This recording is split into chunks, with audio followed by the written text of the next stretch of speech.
let's start our discussion. Today we'll discuss about network protocols.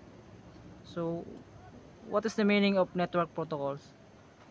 Protocols is a set of rules, standard, and agreement. So first, let's discuss the protocols. Like I said earlier, protocols is a set of rules, standard, and agreement. It is an established set of rules and determine how data is transmitted between different devices in the same network.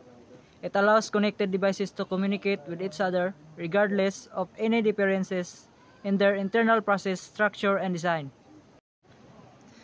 The sender has a protocol that the receiver must also know so that they can talk or communicate each other.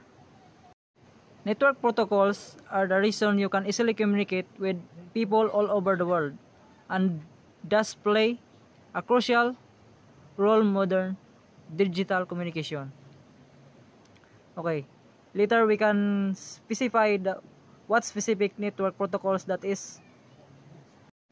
Similar to the way that speaking the same language simplifies communication between two people, network protocols makes it possible or device to interact with each other because of determined rules built into devices, software, and hardware.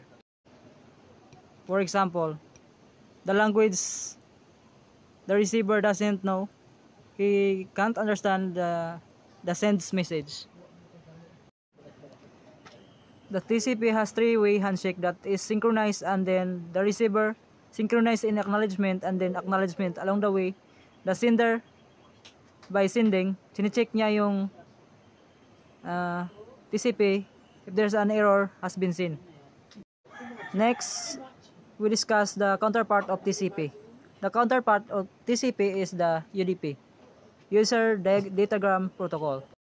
So, the UDP is an alternative to TCP and also work with IP to transmit time-sensitive data.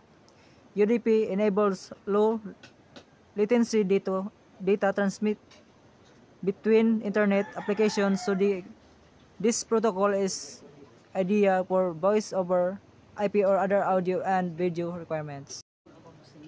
Unlike UDP or TCP, UDP doesn't wait for all packets to arrive or organize the packets.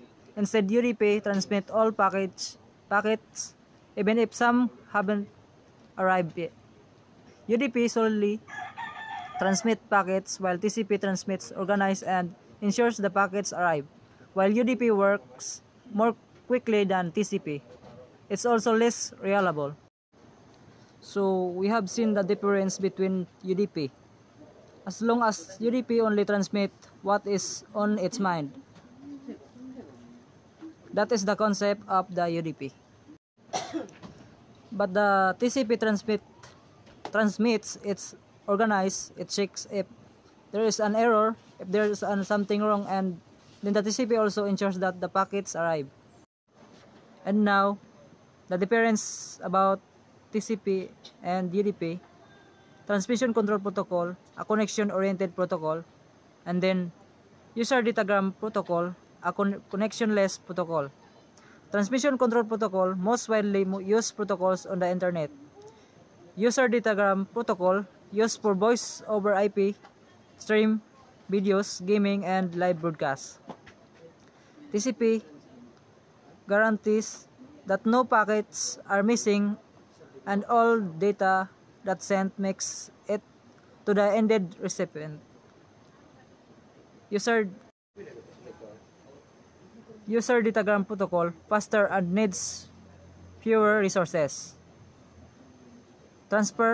Transmission control protocol, send packets in order so they can stitch back together easily. User datagram protocol, packets don't necessarily arrive in order. Transmission control protocol, slowly and requires more resources.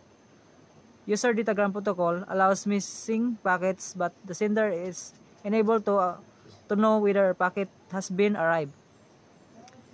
Transmission control protocol has a higher header than UDP, best suited for apps and need higher reliability and transmission. While the user datagram protocol better suited for application and need fast, efficient transmission such as games.